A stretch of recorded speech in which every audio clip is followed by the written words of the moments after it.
खबर यहाँ पर शामिल कर लेते हैं। पड़ोसी मुल्क की भारतीय रक्षा अनुसंधान संगठन यानी डीआरडीओ बहुत जल्द भारत में बने लेजर हथियार दुर्गा 2 का सफल टेस्ट करने वाली है। ये अब तक की बहुत बड़ी खबर है, ये बहुत बड़ी डेवलपमेंट है नाजरीन जो कि हुई है। और मैं आपको ये बता दूं कि इस पूरे खित्ते के अंदर लेकिन ये जो नई टेक्नोलॉजी है ना, मतलब इससे आप बिजली की रफ्तार से, लाइट की रफ्तार से आप अपने टारगेट्स को डिस्ट्रॉय कर सकते हैं, यानी कि मिली सेकेंड्स। मतलब ऐसे कैसे मुमकिन हो सकता है?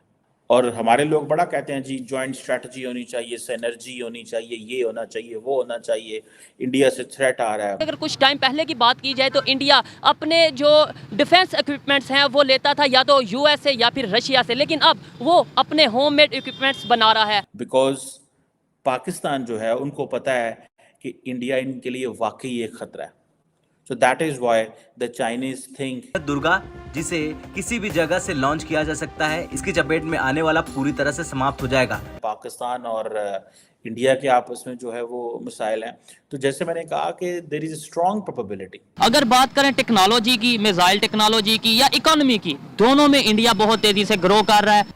तो ये आईएमएफ को इस वक्त, जब अब अप्रैल में तो हमारे लिए बहुत बर्बादी होगी अगर हमें प्रोग्राम ना मिला। बात आगे बढ़ाने से पहले मैं ये बताऊं कि चूंकि वो एक्स की सर्विसेज अभी तक पाकिस्तान में उनमें खलल आ रहा है, बहाल नहीं हुई। लेकिन इंडिया के कहते हैं कि हमारी पाकिस्तान से कोई लड़ाई नहीं भाई, ये बड़ा छोटा मुल्क है, अगर हमने लड़ाई करेंगे भी तो चाइना से करेंगे, पाकिस्तान और हमारा कोई मुकाबला नहीं है। ये एक ऐसा हथियार है जिसके एक वार से पाकिस्तान का पूरा ग्लेशियर तबाह हो सकता है।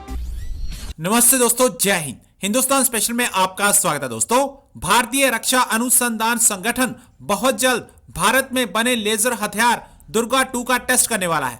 दुर्गा का पूरा मतलब है डायरेक्शनली अनरिस्ट्रिक्टेड रे गन एरे। ये एक डायरेक्ट एनर्जी वेपन है।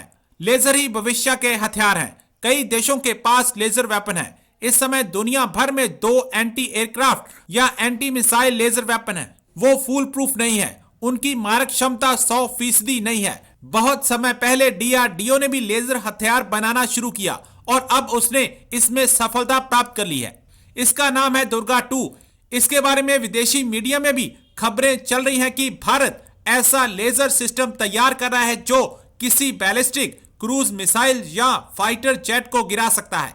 इसका इस्तेमाल चीन और पाकिस्तान सीमा पर किया जाएगा। लेजर वेपन भी दुश्मन के जहाज, radar, electronic warfare system, jet, missile को गिरा सकता है। दोस्तों, चीन अब दुम हिलाएगा और पाकिस्तान भारत के सामने गिड़गड़ाएगा, क्योंकि उनका नक्शा बदलने की पूरी तैयारी भारत ने कर ली है। भारत जिस खामोशी के साथ फ्यूचरिस्टिक हथियारों को विकसित कर रहा था, उसका तूफान जल्द ही आने वाला है। यह कोई छोटा मोटा तूफान नहीं होगा, बल्कि दुश्मनों को अटैक देने वाला बवंडर होगा, क्योंकि भारत इस जाबर तकनीक को विकसित करने में जुटा हुआ था। वे जल्द ही भारतीय सेनाओं को मिलने जा रही हैं। दरअसल दोस्तों, भारत के तरकश में 2 ऐसे तीर आ गए हैं जिनका नाम सुनते ही दुश्मन डर के मारे कांपने लगेगा। केवल एशिया में ही नहीं, बल्कि पूरे यूरोप में भारत के इन दोनों शक्तियों की गूंज सुनाई दे रही है।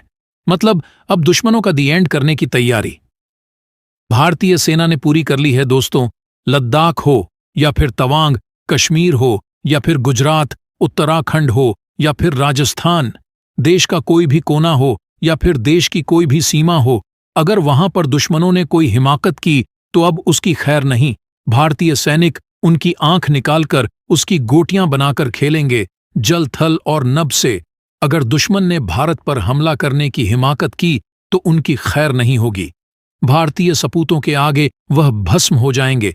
दरअसल भारतीय वायुसेना की ताकत को कई गुना बढ़ाने के लिए दुर्गा और काली आ रही है, जिसे डीआरडीओ द्वारा विकसित किया गया है।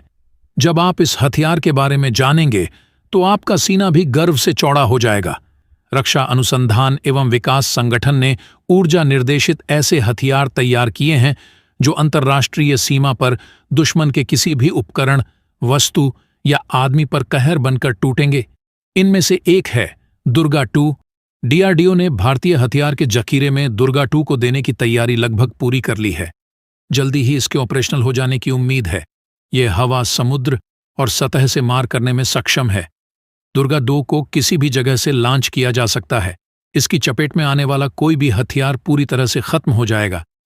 आपकी जानकारी के लिए बता दूं कि दुर्गा 2 देश की एक विशिष्ट गोपनीय परियोजना है, इसलिए के बारे में बहुत अधिक जानकारी नहीं मिल सकी है। लेकिन सूत्रों के हवाले से मिली जानकारी के अनुसार यह 4 लेजर तकनीक पर आधारित यंत्र होगा। 100 किलोवाट की क्षमता वाले इस प्रणाली से लेजर बीम के जरिए किसी भी ड्रोन जैसे ऑब्जेक्ट को 1.5 से 2 किलोमीटर की ऊंचाई पर हवा में ही नष्ट किया जा सकेगा। अगर बात करें टेक्नोलॉजी की, मिसाइल टेक्नोलॉजी की या इकोनॉमी की, दोनों में इंडिया बहुत तेजी से ग्रो कर रहा है। लेकिन पाकिस्तान में आज भी ये नजरिया दिया जाता है इंडिया को हम घुस के मारेंगे, इंडिया को हम ये करेंगे। क्या लगता है कि जैसे उसकी इकोनॉमी ग्रो कर रही है, जैसे उनका टेक्नोलॉजी ग्रो कर रहा है, टेक्नोलॉजी में वो ग्रो कर रहे हैं, हमें अब सोच बदलनी चाहिए या नहीं? असल में जी बात यह है कि 70 साल 75 साल हो गए पाकिस्तान बने हुए। हमारे जो मुल्क के जो हुक्मरानी रही ना, असल में तो एस्टेब्लिशमेंट के हाथों में रही है, ठीक है। तो उन्होंने इस कार्ड को खेला हुआ है कि इंडिया के साथ चूंकि जंग करनी है, हमने उनको मारना है, ठीक है। तो हमें यही पढ़ाते रहे हैं आज तक कि इंडिया हमारा दुश्मन, ठीक है वो हमारा दुश्मन है, लेकिन आपने उसको अगर फतह करना है तो टेक्नोलॉजी के लिहाज से फतह करें, ठीक है। पहले नंबर पे दुश्मन समझना नहीं चाहिए, दौर चेंज हो चुका है। लेकिन नहीं, वो तो आपकी बात ठीक है, लेकिन किसी हद तक कायदे आज़म ने ऐसे तो नहीं पाकिस्तान बना दिया ना, ठीक है ना। हमारा आप आज देख लें कश्मीर में वहाँ पे क्या हो रहा है, वहाँ पे उनको घरों से निकाला। कायदे आज़म ने पाकिस्तान बनाया था, उस पाकिस्तान में बांग्लादेश भी था, वो बांग्लादेश तो बांग्लादेश क्यों हुआ अलग? इसी वजह से हुआ ना कि बांग्लादेश को उनके हकूक नहीं दिए गए, ठीक है ना। अगर वो आप जो बात कर रहे हैं दुश्मन है किसी लॉजिक के साथ, मैं ये कह रहा हूँ बांग्ला हमारे दुश्मन इस लिहाज से है ना कि वो अखंड भारत चाहता है ना, वो तो चाहते नहीं था कि हम भी तो गजवा हिंद की बात करते हैं। वो गजवा हिंद तो वो तो एक देखे जी, वो तो सुने हदीस के लिहाज से जो है वो तो है, जो हदीस में वो तो पूरा होना है। अब गजवा हिंद कहाँ से लड़ा जाएगा हमें नहीं पता कि उस वक्त हिंद के इलाके में कौन कौन से शामिल थे, लेकिन लड़ा जाएगा वो और वो फतह होगी। बात सिर्फ ये है कि हमें अपने आप को देखना चाहिए कि हाँ बिल्कुल भी हमें अपने आप को देखना चाहिए। हम टेक्नोलॉजी में आगे आए। अभी ये 2018 से लेके 21 तक इमरान खान ने आईटी में हमारा बहुत काम हुआ, अब फिर स्लो हो गई है।